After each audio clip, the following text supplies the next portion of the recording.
Bonjour mes amis, hi guys, the talking hands with the French accent are back. In case you're wondering, I am from Belgium, not France, and in Belgium we don't speak Belgian, we do speak French and Dutch and a bit of German and some English and none of those languages properly. Alright, on to the watch, the Omega Seamaster Aqua Terra 150M in the 38.5mm version, which hugs my wrist perfectly. I have 17 centimeter of circumference wrists. If you have larger wrists, Omega also does a 41mm version of the same watch. Now the Seamaster line has a long history dating back to 1932. The idea was to have a dress watch with some water resistance. It evolved into diverse watches with more water resistance capabilities. But this Aqua Terra harks back to the original concept of a dressier piece with reasonable water resistance. It debuted in 2003 and went through different phases, getting the co-axial escapement, chronometer certification, and you will find them with the co-axial master chronometer, the master co-axial chronometer, all sorts of different versions of the watch. The most important thing is that this watch came out after 2013. That year, those watches got certified to resist over 15,000 Gauss or 1.5 Tesla of magnetic fields. So the watch is basically completely anti-magnetic. The idea behind the concept was, instead of utilizing the usual approach of shielding the movement with a second case surrounding it, as a Rolex does with the 1000 Gauss, which only resists 1000 Gauss, the magnetic protection here is achieved through the use of special non-magnetic materials for the movement itself. This allows for a beautiful, stunning display sapphire case back. Now you might have seen the watch on the wrist of Daniel Craig. In the movie Skyfall, he had the previous iteration of the watch, and the main difference on the dial was a frame around the date window at 3 o'clock. Some people regret that this frame is gone. In person, it's very discreet. It doesn't show as much as it does on video or in pictures.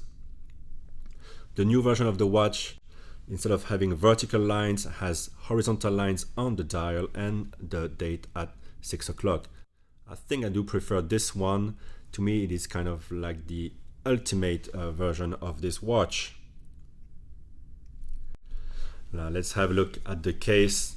Beautiful profile with those trademark twisted lugs and incredible polishing.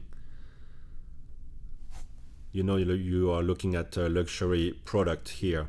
It has great heft, but the weight is evenly spread around the watch and the bracelet, so it's really comfortable to wear all day, all weekend, and even all night if you do wish so. The crown at 3 o'clock is signed. It is butter smooth.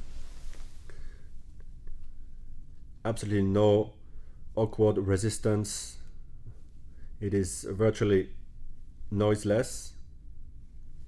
It has a solid feel. And at the first position, you have a very special function.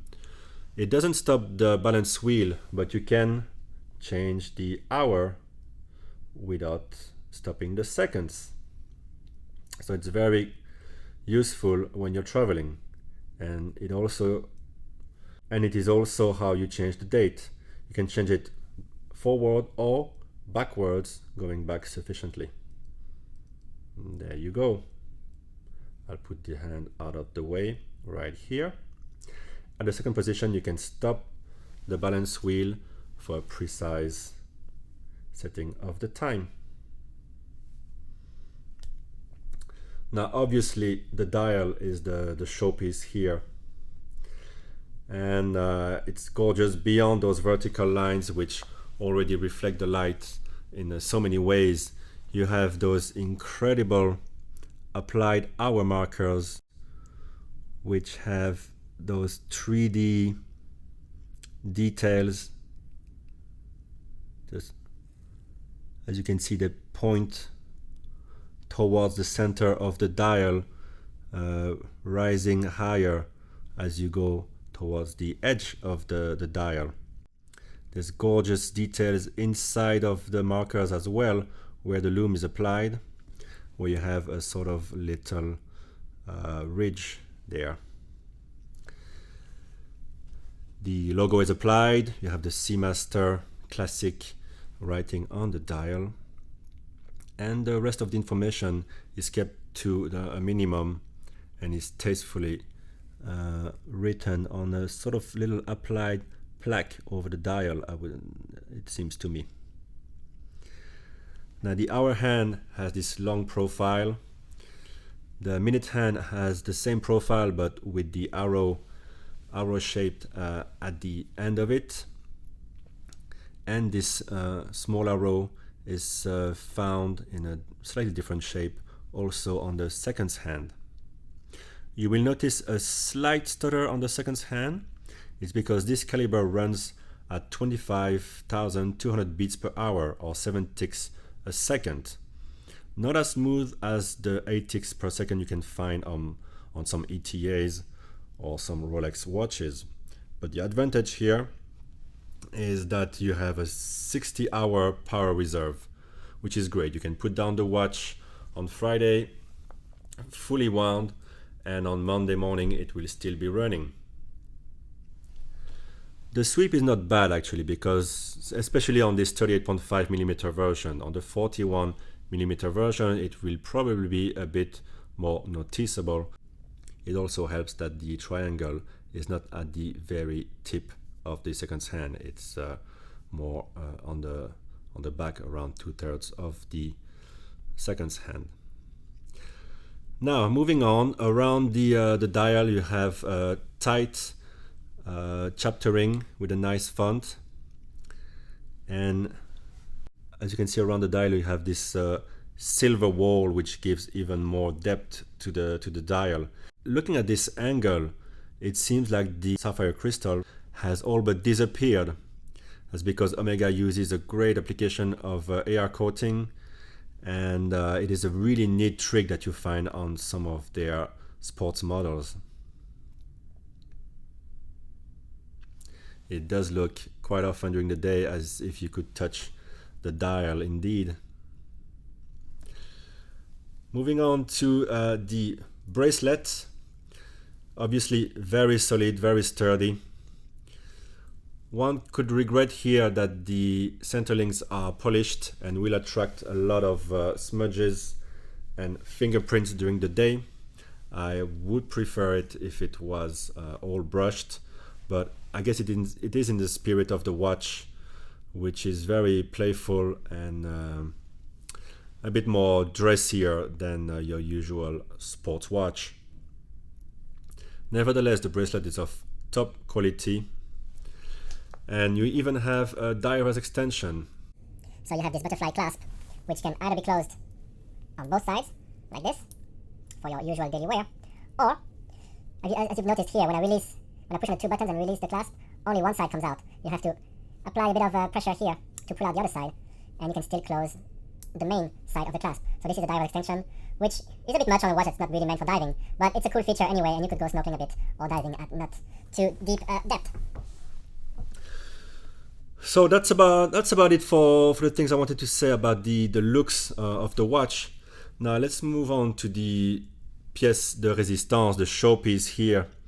This gorgeous movement, the caliber 8500. It is the main reason why I wanted one of these watches. Obviously you can find a caliber in other models of the range, but this is the one that caught my eye. You see those beautiful bridges with the Côte de Genève finishing everywhere, and as you turn it around you even have a better view here on the movement with all the jewels. So it is cost certified. This is a watch that works for me because it is very reliable And as I play music, I play guitar, I am very mindful of the magnetic fields around me. The guitar pickups have magnets inside of them. And I also often stand in front of big Marshall amps, which are another source of magnetic fields. And like everybody, I also have an iPad and iPhone, and those iPad covers have more magnetic field within them. In case you don't know, if your watch gets magnetized, it will start running 3-4 minutes fast. It's not a big deal to have it demagnetized, but it's nevertheless quite annoying. Here you have a watch that's going to withstand all that and perform really good at any level of the power reserve. This is what you get when you get to these more expensive calibers compared to the entry and mid-level watches. Now, the last thing I would like to mention, and it is my major dislike about the watch, is how the lume has been applied, especially on the minute hand. The long side of the minute hand doesn't have any lume on it. It is only applied on the arrow at the edge. So at night, as it passes over an hour marker, as it's doing now, it can get very difficult to see if the lume has weakened a bit or if your eyes are not very adapted to the darkness. Apart from that, this is a gorgeous, versatile, reliable watch that could definitely be your only watch. And if it's good enough for James Bond, it must be good enough for us. Scout reliable sellers on eBay and Chrono24, for example, to find a used model under the $3,500, and I think you won't regret it. Alright, like the video if you've enjoyed the content, subscribe for more, and leave your comments and questions below, and I'll speak to you in the next one. Bye bye.